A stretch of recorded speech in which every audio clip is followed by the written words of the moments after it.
So in Ontario, it's called the Ontario Breast Screening Program, and formerly it was ages 50 to 74, and now we've dropped that screening age to age 40. So that is an opportunity for women who are age 40 to 50 to self-refer for a mammogram for screening. Okay, and so then have you seen younger women with breast cancer since this change has come in?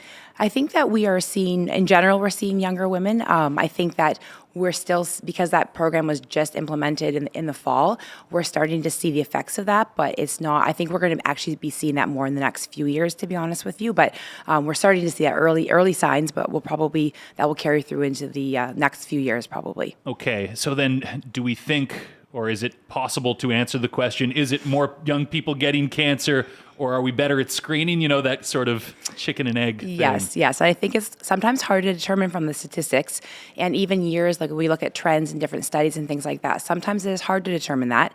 I think it's a little bit of both, to be honest. I think some of the studies suggest that we are seeing earlier rates of breast cancer in younger women as compared to what we thought the kind of common or average age to get breast cancer.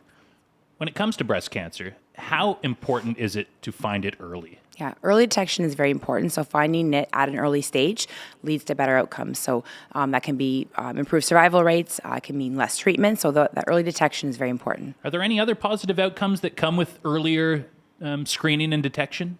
Yeah, so I think the big thing, like we just mentioned, is survival. But the other things would be maybe having less treatment. So in theory, if a woman can find a smaller lump, or if a screen detects a smaller lump, then they might be able to get less surgery, less treatment in terms of maybe avoiding chemotherapy and other things like that. And then do we know at this point, or do you have any idea if this increased screening early could eventually help more people survive the disease? Yeah, I think that's the hope. Obviously, really early still, and I think the challenge with a lot of screening tests is that we don't have the evidence for years. Like sometimes it's 5, 10, 20-year trends where we can actually see the benefit of a screening test being implemented. So stay tuned for that. So how does the process work? Like, what kind of conversations do you have when someone comes in and they've detected something? Yeah, so I think there's two sort of ways to detect things. There's sort of a symptom, so a woman might notice something herself in her breast, whether it's a lump or some changes, or detected by their primary care team. And the other way things can get detected is on a screening test. So that would be a woman has no symptoms but goes in for a mammogram and we find something. Okay, and then where does it go from there? Yeah, so the next steps would be usually a referral if you're in the London area, a referral to St. Joe's for the breast program, and that's where a bunch of other tests and investigations will happen. So it could be another mammogram, it could be ultrasound, it could be an MRI, and then usually a biopsy if required. What kind of conversations do you have with people when they go through this, what must be an incredibly difficult part of their lives? Yeah, and I think I often see them once we have that diagnosis, but if I happen to see the patients before they have a diagnosis or while things are happening, I try to provide a bit of reassurance and hope, because sometimes the other thing to mention with earlier screening and things like that, sometimes we can lead to what we call false positives. So we see something, they get all this extra workup and ends up being a non-cancerous finding or benign.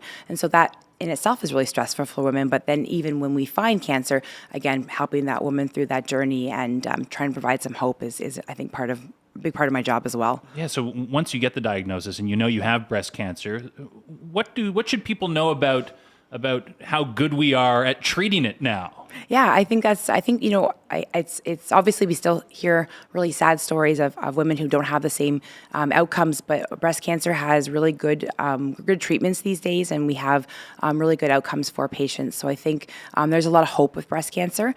We have really new novel drug therapies, different types of surgery, all that kind of stuff we're really at the forefront of treating cancer in that breast world. You mentioned the possibility of early screening leading to a false positive, or are there any other challenges that come with this early screening? Yeah, I think a lot of anxiety for women when they go through that, even if it's completely clear, the idea of going in for a test and waiting for the results, that is pretty stressful for patients. So I think that's a part of it. Obviously volumes, so we are now dropping the age by 10 years. We are seeing increased volumes, and we're just trying to figure out how to manage that. So given all of this information, what kind of advice do you have for younger women who may be listening right now? Yeah, I think it's really important to make a choice about what you want to do in terms of whether you want to go ahead and take advantage of this early screening. Knowing your risk factors is important too. So the big thing is figuring that out. And a lot of what determines breast cancer risk is family history, for example.